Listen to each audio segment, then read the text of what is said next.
think that generative AI is certainly one of the areas where, in the creative sector, we could see significant changes in how businesses operate. I think that there's a lot of ethical questions that need to be asked around copyright and the sort of materials that have been used to train these generative AI models.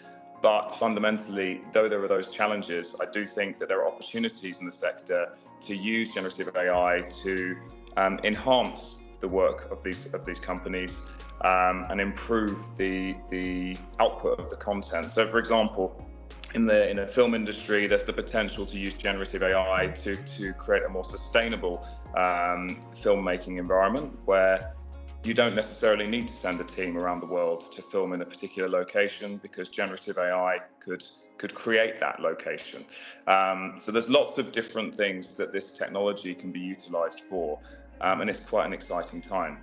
I myself was working recently on a content enhancement solution, and I think that we're likely to see a lot of improvements as well in that area. I mean, there's companies like Flawless AI, for example, that are working on tools to change when a piece of content is dubbed, to change the voice and the lips so that it syncs directly with the actor, so that they can speak directly in different languages. So instead of just these dubbings where the voices move at different times, you'd have something very streamlined and great for an audience. So there's lots of different tools out there that are going to really impact the creative sector, and I think in a positive way.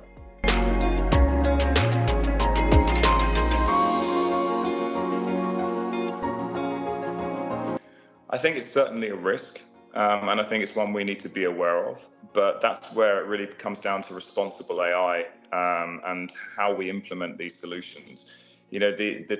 The choice of how these solutions are implemented is with management.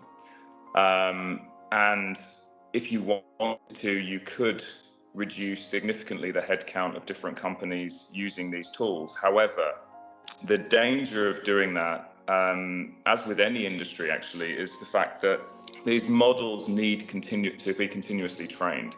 And if you remove staff, you end up in a situation potentially further down the line where there's drift in the AI models, and you need to retrain them, but you don't have the staff with the skills necessary to do so. So it becomes a bit of a challenge for the organization, and we've seen actually companies fail because of that, and because they've not prepared themselves for the fact that these models are not an endpoint. They need to be continuously trained and continuously updated. So I think there's a balance. Certainly, I would say that companies can streamline their operations, but what I would like to see is ethical implementation of AI within the creative sector, and it being used as a hybrid solution with humans to enhance productivity and to enable us as a sector to kind of take away some of the more admin tasks and to enhance the user experience without cutting so many jobs. I think it actually can be a job creator, certainly when it comes to data science, as I can see a big need in the sector for more data scientists. If you look at the quality of the data generally in the media and entertainment industry, there's a lot of data normalization needs to happen, data cleaning, and that will inevitably create jobs in the sector too.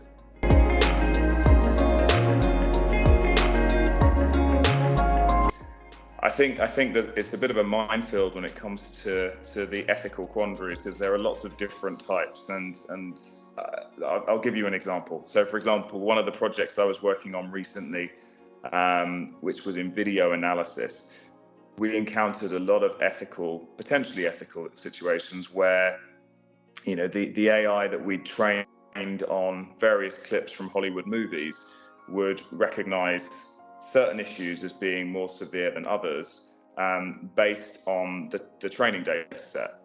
So if you have more examples of one gender stabbing another gender, and it's saying that is strong violence, for example, these models can generalize, and so they would assume that every time that gender stabs that other gender, it's a little bit more severe than the other way around. And those sort of issues do bring up ethical quandaries, especially when you look at gender bias and race bias and things like that, which can be real issues. Then there's the ethical quandary of the job losses as well that could be potentially caused by these solutions. On that front, I think it really comes down to the strategic implementation, and I think there are ways in which companies can utilize this technology in a hybrid way to ensure that humans maintain their roles within organizations, but productivity is increased and performance is improved. And so I think that's the way I would like to see organizations address that. Other ethical issues that can occur, really come down to the particular use case that the company is looking at. But obviously, the beauty and the dangers of AI is that it can be used in so many different ways. It really comes down to that strategic decision-making piece. And there are, as I said previously in my previous response, those standards which are a very helpful guide in how these tools can be implemented. And there's the EU AI Act, for example, which is being currently worked on. That's a useful, helpful guide in terms of what is high risk AI, what is low risk AI, and what is moderate risk AI, and the sort of ethical issues you may encounter when taking on one of these projects.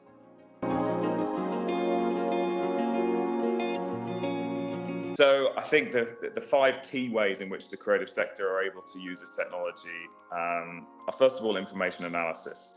So, customer recommendation engines, for example, analyzing customer behavior, optimizing the online experience or the user experience for their customers. Then there's content enhancement, which is the visual effects aspect of it.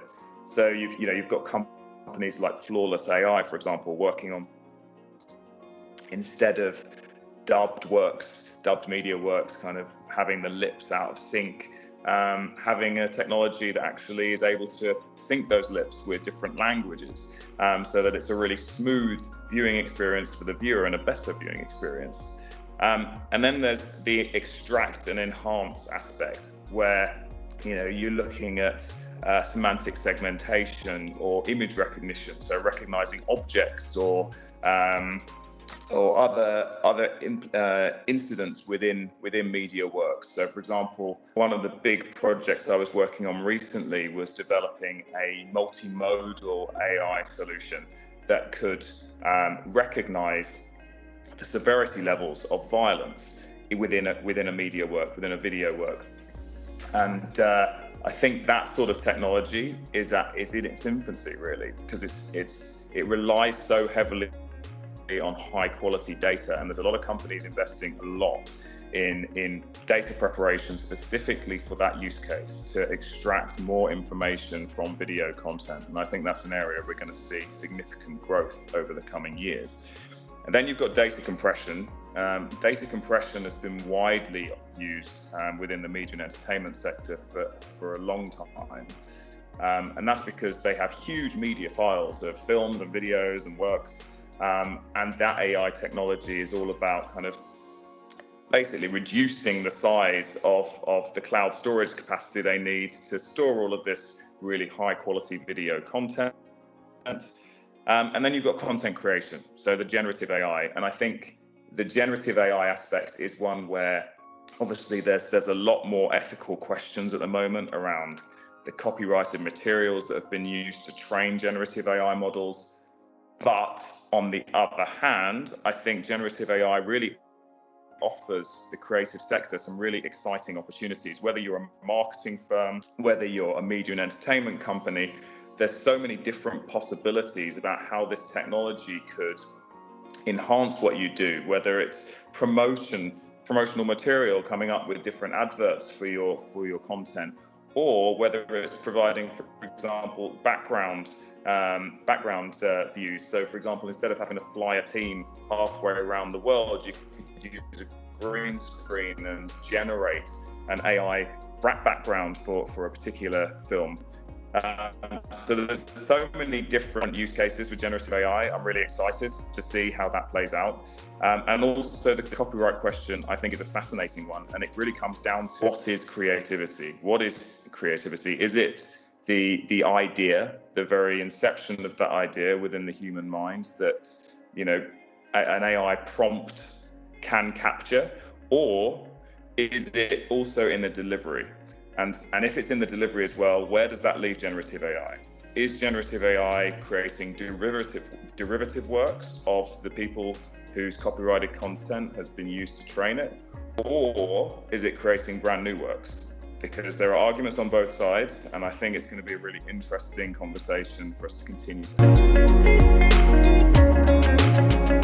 I hope that the audiences will understand the challenges with implementing AI projects, but feel inspired to explore the opportunity and to speak to experts as well in the field to work out how they can strategically move forward with AI to enhance their productivity and enhance the performance of their business.